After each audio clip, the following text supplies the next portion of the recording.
There was such a tremendous weight, I think, of everybody doing that work at Netflix from the standpoint of we knew that we were a place that people were finding escape and joy, moments of joy in a really bleak situation.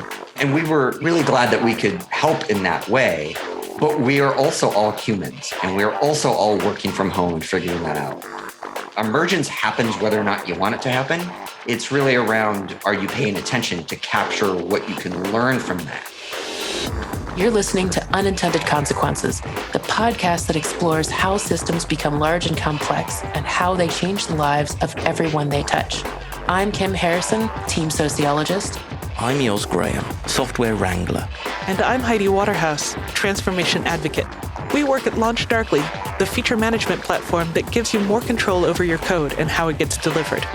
Unintended Consequences is brought to you by Heavybit, an accelerator and venture fund dedicated to helping startups take their developer products to market.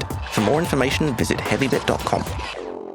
On today's episode of Unintended Consequences, we talk with J. Paul Reed of Netflix about resilience, how teams can better understand what makes systems work when they do work well, so they can do more of that. Today, we have with us J. Paul Reed, who is currently making Netflix work. I got a lot of help in making Netflix work, but the way I actually kind of like to think about it is that I help the people that make Netflix work better understand all the ways in which they make Netflix work that may not be super obvious to them. I guess that makes sense because there's the things that we do and then like the meta understanding of the things that we do, which we can't really do when we're in an emergency or reacting. Yeah. So for folks that, aren't familiar, I'm a senior applied resilience engineer at Netflix, and the implied is very important. But what's interesting about that is, a lot of times it goes back to this age-old question around, we always postmortem when the site was down, but we ever postmortem when the site is up. And so helping people understand how they go about doing their work, how that makes actually the system work, how it makes it quote unquote safer or more resilient, right? And so then we can do more of that, right? As opposed to just being reactive in a incident context or an outage context. That's what I spend a lot of my time thinking about and helping folks on that journey at Netflix. And it's fun. It's a lot of fun. Right. And I never remember the actual name of your degree, so I just tell people that you have a degree in disasterology. I love that. I'm going to have to start using that. I love that. So the degree is in human factors and system safety. It's from a university in Sweden, in Lund University. Although I had a friend once joke that it was the Allspa Swedish School of Massage, actually was what they said.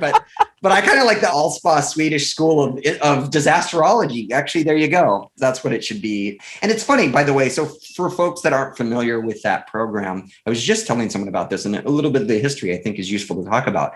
The reason we call it the Allspa, Swedish School of whatever, is because he was the first software person to go through this program. And what's unique about the program is that it was originally designed for, air traffic controllers and pilots and doctors and nurses. And there's a lot of maritime shipping and a maritime gas and oil extraction.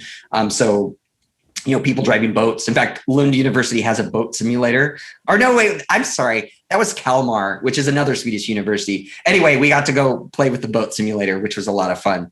It's like an aviation simulator. Like you're on the bridge of the boat, you get to steer it, and we got to bump. I think we actually smashed the boat into a bridge right in front of the Sydney Opera House was where they set up the simulation. Anyway, though, Drifted through a canal.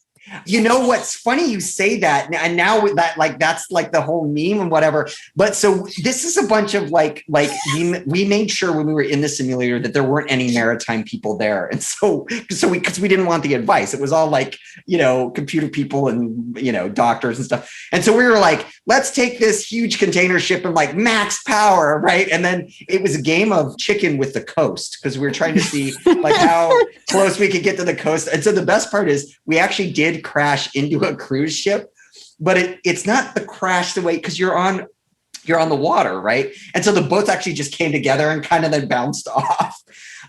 Anyway, though, so he was the first person who went through this program, and I was the second person.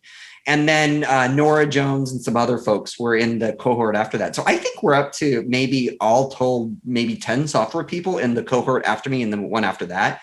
And Nora Jones tells this great story. I love this story where, they're doing intros on that first day. And this was before I was in the program, before I worked at Netflix, but Nora was at Netflix at the time. And so it's like, what do you do? Well, I'm a trauma surgeon. What do you do? Well, I'm an air traffic controller at London Approach. What do you do? I'm a pilot for, SAS or whatever. And they're like, what do you do, Nora? And she's like, I work at Netflix. And she says, they all laughed and said, no, really, what do you do? And why are you here, in the safety program? And she would say, no, I really work for Netflix, right? And had to walk them through and explain, with her colleagues or her classmates why she was there. But I love that this has become a thing, right? That human factor system safety and software has become more of a thing because, it's funny, we talk, DevOps traditionally had that, culture and empathy and that whole component. And it's really taking the tact that the social parts of the system, right? The socio and the socio-technical system actually matters. And I think for so many years, we just kind of thought, if we write enough run books and automate enough things, we can kind of ignore the dynamics of the people and how they contribute. And that's a major shift, that it's the people that makes the whole thing work. And you need to pay attention to that. Human factors are so important. And when we're talking about DevOps and surprises at scale, the whole point of scaling problems is that you can anticipate a lot of them, but some of them are just unimaginable until you get there. Like, who would have thunk it? Well, and so what we often talk about, in that context, we talk about the emergent nature, right, of systems, right? And so, when you talk about scaling and the surprises and the challenges, it really is a lot of the emergent aspect of a system, right? I was just in a meeting recently where we were talking about a reorg. Netflix is famous for reorgs. And somebody actually said it this way. I really liked how they said it. They said, at Netflix, we don't want to ever fall into the trap of shipping the org chart, right? Shipping a mirror of our org chart in the software. So they will reorg pretty often, not the entire company, but parts of it, right, to better reflect, what the customer needs and the product needs and all that kind of stuff are. But we were talking about, when you start doing that, you can find situations where you may have incidents because of a reorg, right? Because the expertise got moved around or, something happened there. So that's an example of an emergent thing that, when you talk from a scaling perspective, if you believe that that's a good way, to be comfortable with reorgs and be okay with that, as your company grows, there's going to be more of them spread out across the company, right? They'll just be more common because of the size of the company. And that's one of the vast numbers of emergent things that you end up having to pay attention to. Right. And I think the one thing I'll just say real quick, I think that, emergence happens whether or not you want it to happen. It's really around, are you paying attention to capture what you can learn from that? And organizations are really good at paying attention to pain. So that's why incidents are this, tip of the spear for that sort of thing, because they're painful to the org, right? And a lot of orgs try to figure out how much an incident costs, and that's an eternal debate. Can you measure the cost of an incident?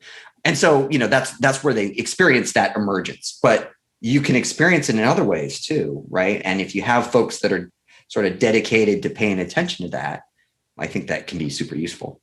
Yeah, I think we think of emergence and the emergent properties of systems as sort of thing that happens to us, and as an emergency. Like, it's not an accident. These words are very closely related. Mm-hmm. Also, the properties of a system are responding to the external pressures to make the system the way it is. Like, all systems are responding to positive and negative pressures that we may not be paying attention to. And I think the pandemic is a really interesting example.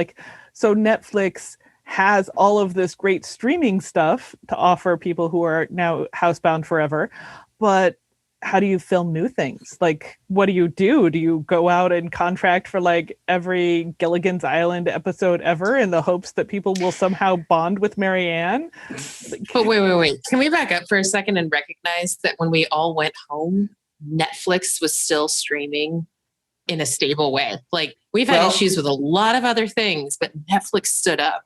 I can talk a little bit about that. It's funny. I was chatting with a colleague, Lauren Hochstein, and he was talking about there are certain companies that if you were inside the walls when the pandemic happened, you're going to have a lot of interesting stories to tell. So Netflix is one of those. Zoom is another one of those, right?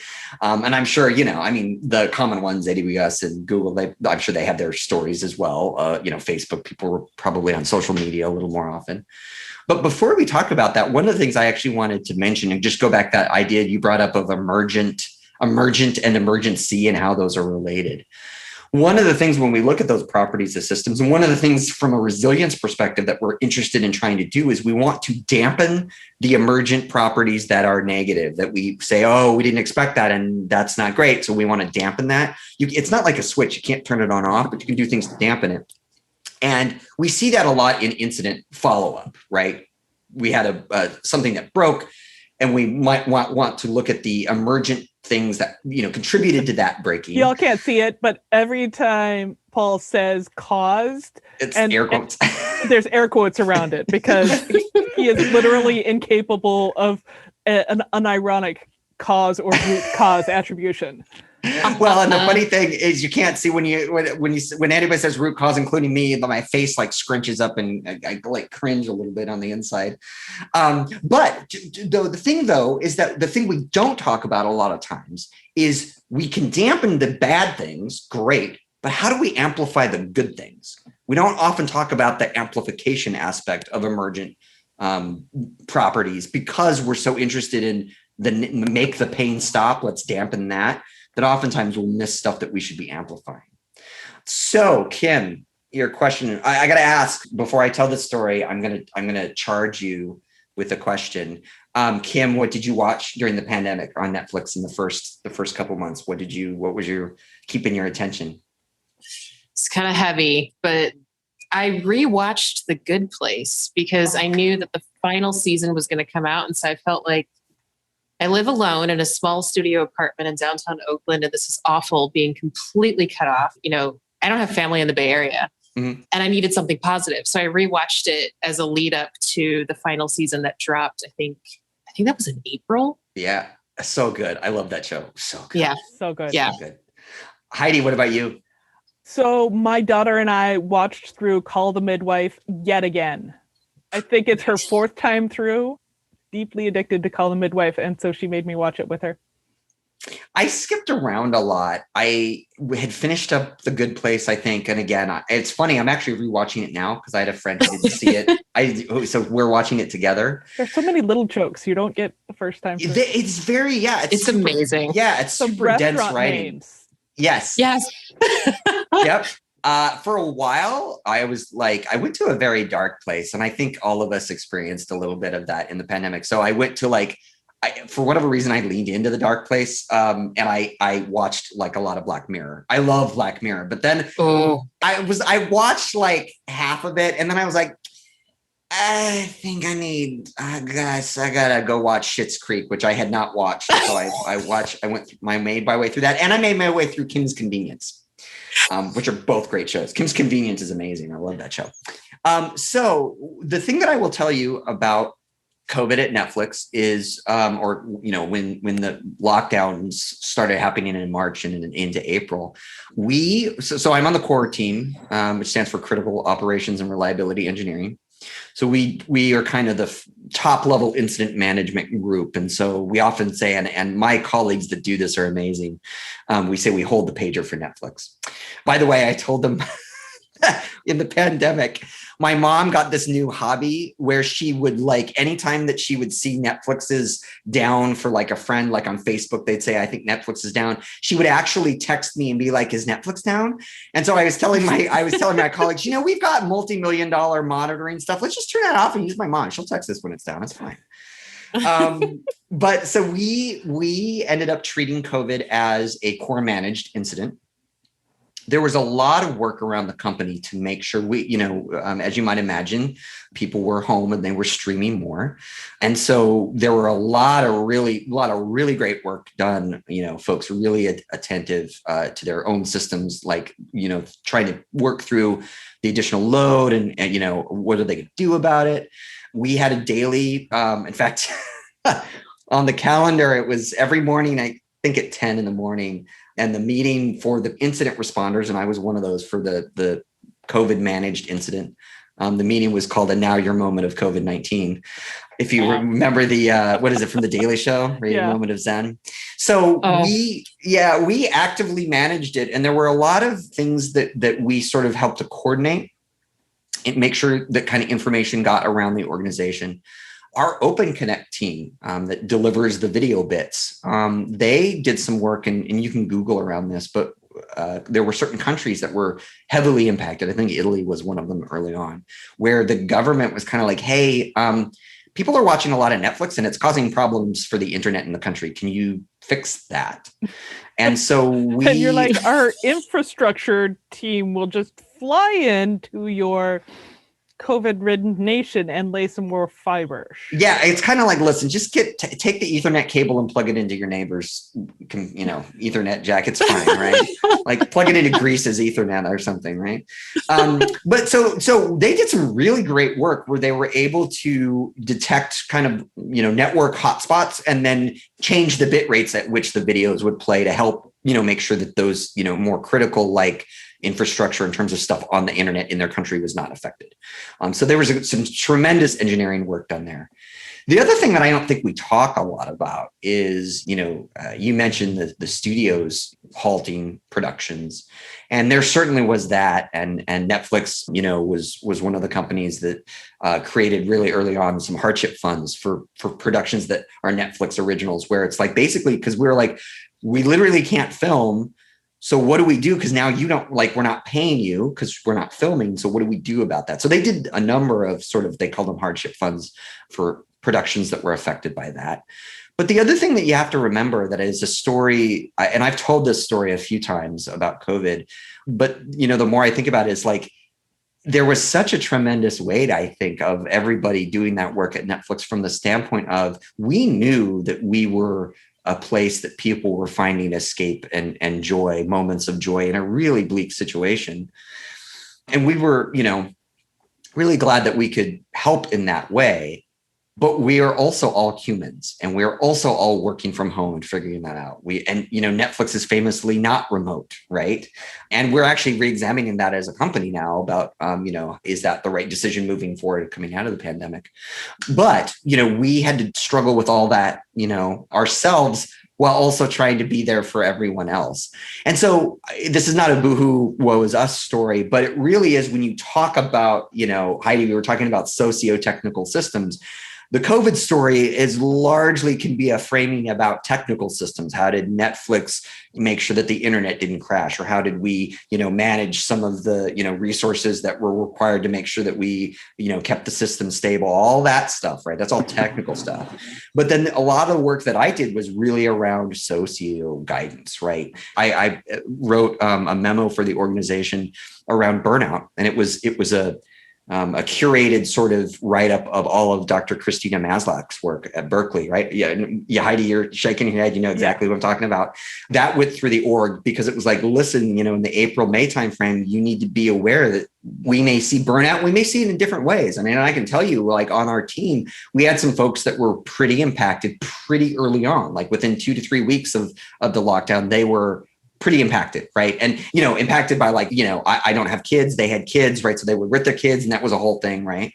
I know that I was impacted, but I was pretty good for the first 4 to 5 months, right? And so it's really interesting to think, and, folks listening to this, you might think about your colleagues. We were kind of starting to draw little faux graphs of like, I can take the pressure and then do you fall off a cliff?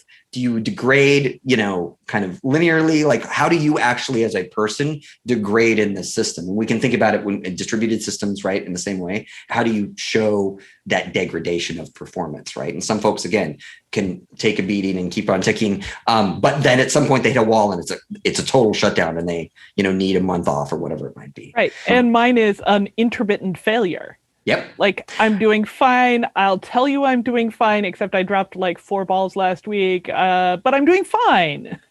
So I'll tell you this. This is what I realized about myself. I realized that in COVID times, even though we can't really do anything or couldn't do anything, right? I needed to take a week off every 5 to 6 weeks. And if I didn't get that, and this is where I love working with my team. They're a great group of folks.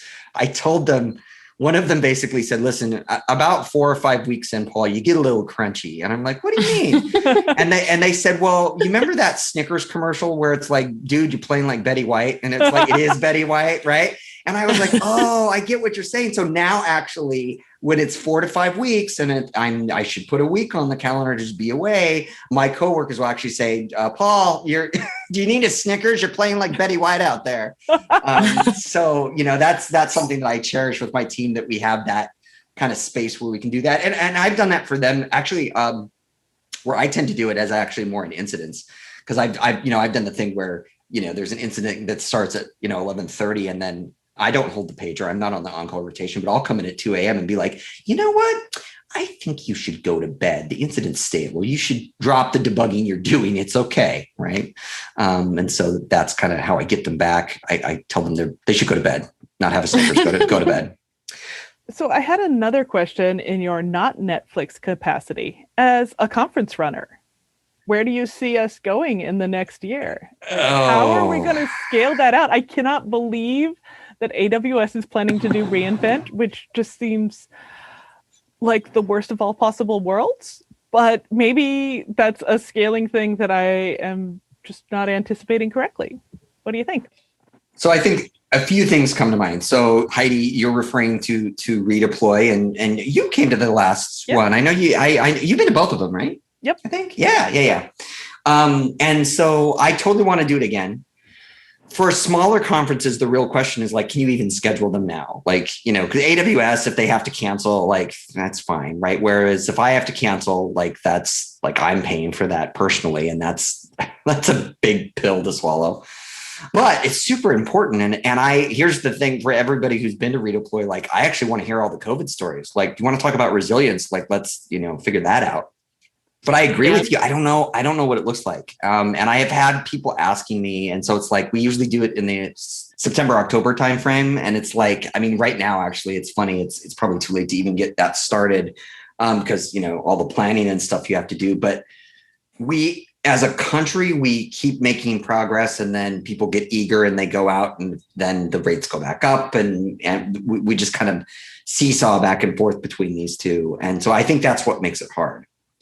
Here's the other thing I'll say about conferences in general, though.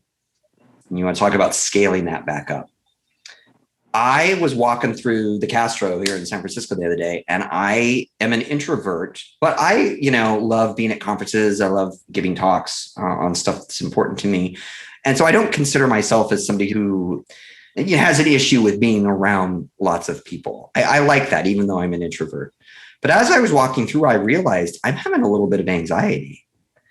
And it was around just, there's lots of people there. A lot of them aren't wearing masks because they were out on the sidewalk where there are tables, right? So they were eating, right? And so that's why they didn't have masks, right? And I remember having a conversation, I might've been with Emily Freeman, and we were talking about like, it's going to be a little weird because there's a lot of people that I'm going to want to I'm going to see them and I'm going to want to run up and hug them. And that's a thing that I'm going to be so excited, but you should ask before hugging random folks. Right. And folks and love. Exactly. Yeah, no, 100%. That's actually my point, Heidi, right? I feel like when we go back to conferences, there's just going to be a lot of, you want to talk about emergent stuff. There's going to be a lot of emergent feelings that's what I think about, right? Is how do I, couple things. What can I try to plan for, like wanting to hug everyone, right? So that I make sure that I ask, is that okay? But then also we're probably going to make mistakes. And so it might be worth, not just about the hugging thing, but other things, right? And so, what's the grace that we can give each other and ourselves. And where, by the way, does grace not play, right? In terms of like, there's a line, and if, something happens, like grace is not the right answer, right? So those are all some things I'm actually thinking about. Again, we get back to not the technical aspects of running the conference, but the socio parts of it. And I actually think about this going back to the office, right? We were just recently talking about someone she is so good at an incident. She's a part of the incident, like she's amazing, right? And I kind of made the joke, I just can't wait for her to yell at me in an incident again, because she is so good, right? And everybody that I was chatting with was kind of laughing about that. But and so though, the thing was like, there's that aspect to it too, where it's like, you're going to find out things that you missed that you didn't know you missed. In the person I was talking about, I really miss her participation in even something like an incident that's not good, because she's just so on point and great at her job. She's such an expert. So yeah, conference-wise, there's lots of things I think to think about, but let's put it this way. The conferences will figure themselves out. I know you've been involved with organizing conferences. We were talking about Bridget and DevOps Days in Minneapolis. I think DevOps Days will figure it out. I have no concerns about that. And I don't have concerns about the socio side of it either. It's more, that's where I find myself thinking about that aspect more. And what can we game out versus what's going to be emergent, what's going to surprise us, right? Right. I'm probably going to cry a lot, actually, when I see folks. That'll probably surprise me. Like, it's going to be so weird for us to remember how to relate to other humans. And I actually think that there's enormous potential for people having forgotten their company manners around gender and sexual harassment. And I'm a little worried, honestly, that people are going to leave their homes and just forget everything they ever knew about acting professionally. Yes, we have been wearing pajama pants for 2 years. That does not mean you can touch me like that. It's interesting you say that, because I think there's that, but it's funny. I mean, I think we are starting to see that just even in the public square. Like, I think about people riding on airplanes and, are we going to mask? Are we not going to mask? Like all those questions where I'm like, I mean, I was just talking with a friend. It's like, it's weird thinking about being in an airport again. I'm thinking about being in an airport security line. Do you think that's going to be 6 feet? And I even see it now, I'll tell this story, and it's a hard story. I got my first COVID shot, and it was an interaction that was, but it was difficult because there was another person. There was a couple there actually, and it was a mom and a dad, and they had a little kid that was not masked and was running up and down the COVID line, the line for vaccinations. And the little kid was talking to a woman that had a dog. And so the kid was interested in the dog. Right.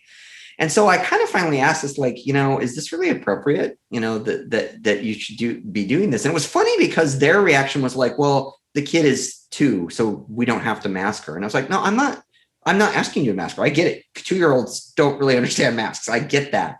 But what I don't understand is why, and this kind of comes back into system safety, you're making a risk decision for all of us without asking us, is it okay to let my child run up and down the line, without a mask on, right? And I get that, and it's funny, I had a conversation with a friend of mine who was actually there with me to get the shot. And I understand it's hard. Heidi, you're a mom, right? I'm a parent, but mine are old. His point was, listen, parents have had it really hard. And I was like, I get it. And so the reason I tell that story is because I think that's a class of just interaction we're going to have to figure out as we open up, where I would say, and where I think this is relevant to the work that I do, is what we're really talking about is individuals' own risk assessments and own risk tolerance. And there's an aspect that we don't talk about enough that's really purely consent. It's the concept of consent. Are you asking folks for consent to do the behavior that you're doing? Is it appropriate to do that? Is it not? And I don't think we often think about it that way. By the way, that wasn't even my insight. Somebody used the word consent, that these are consent issues. And I was like, poof, like, oh, I got it. It's a consent issue. Mm-hmm. If only we had a framework around consent and contagious diseases that, I don't know, it's like 30, 40 years old now. That would be super. Well, it's funny you mentioned that, because Alex Hidalgo and I were chatting on Twitter about this, and he was like, masks are going to be forever now. And I was like, I don't think they are. And by the way, I was very happy with the conversation. People were chiming in. It was a very healthy conversation. It wasn't a conversation that often the damn bird site, it goes to hell in a handbasket in, 5 tweets or less, right? It was really good. And his point was like, listen, flu cases have been almost non-existent. I was like, yeah, I didn't get a cold this year. Right. And it's like, well, because you're all like, get it. You're all wearing masks. Right. And I was like, but I just don't think we'll be able to do it as a country. Right. It'll be interesting to see if we do. And I think the affecting factors are going to be how much of the year is California going to be on fire? Because a lot of the reason Asia is so good about mask wearing is they have so many high pollution days. Like they do it for illness reasons, but they also do it because the air sucks. Yeah. And Kim, you were the day of Mars SF, was Oakland also Mars too? Oh, like I think the whole Bay Area was. I mean, that was so weird. Yeah. I have friends in the South Bay, like south of San Jose, that were seeing orange sky. When we talk about the pandemic, and our conversation took a weird turn. It's very pandemic focused, which I'm fine with. I don't know if people find this interesting, but I will say this. I handled the pandemic pretty well. There were 2 times that broke me. Like, the Good Place Cheaty broke me, right? Chili now with marshmallows. Yeah. Right, exactly. I just watched that episode the other night. That's exactly what you caught the reference spot on. But I went to the grocery store, and this was a time when they were limiting people in the grocery store. So you had to wait in line. And okay, that's fine. That was a little weird. But when I saw people starting to get into fights about who was where in the line, that broke me, because I was like, social order is starting to break down. You're seeing people fighting for resources in a very sort of, kind of lizard brainy way. And I don't mean that as insultingly, but just, very needs and resources focused. Right. So that broke me. And then Kim, I woke up, I had a meeting at, I think 10 that morning. I woke up at it and I was like, it's dark. Did I sleep? Is the clock? What the hell? I thought maybe the clocks were messed up and it was 5 a.m. It was still dark. And I remember walking outside and it broke my brain. Yeah. It just broke my brain. So I think that will affect mask wearing. I think that the question of normalization is interesting. And so I'm a sex educator. I work with teenagers on consent-based sexual education. And to talk about how we've normalized conversations and protections over a generation, I think that maybe we'll get to that with masks. Like, this is my risk tolerance. And that's like, you don't get to tell me what my risk tolerance is. Like, I can't tell you what yours is, but inbound, this is what I'm doing for myself. Yeah. I'll say it this way, kind of as a maybe good conclusion or kind of summary. I think that's something as a country that we still struggle with, but I do like that this is causing us to maybe have those conversations in ways that are, bringing kind of a new framing of things to, the discussion. I mean, I'll give you one other example. Since you do sex ed work, I was chatting with a bunch of my friends, and we were kind of laughing at all the parents who were figuring out the bubbles and all that kind of stuff, right? And we were laughing because it was like, yeah, welcome to being gay in the 80s. Like, you're Sarah sorting, right? Exactly. And it's like this is also familiar. Right. The straight people don't know what they're doing, but welcome to the party, right? And so we were laughing about that. I mean, not in an empathetic sort of way. The thing is that we see a lot. I think, it's something we're still going to struggle with, but I also think that these conversations, for those that are paying attention and want to learn more and pay more attention, they're getting a different view of a lot of these topics. Thanks for listening to this episode of Unintended Consequences. To help us observe how the unexpected success of a project can adversely affect the environment around it, please give this podcast a 5-star rating on iTunes and promote it to every single person you know. You can learn more about LaunchDarkly at launchdarkly.com/podcast and follow us on Twitter at LaunchDarkly.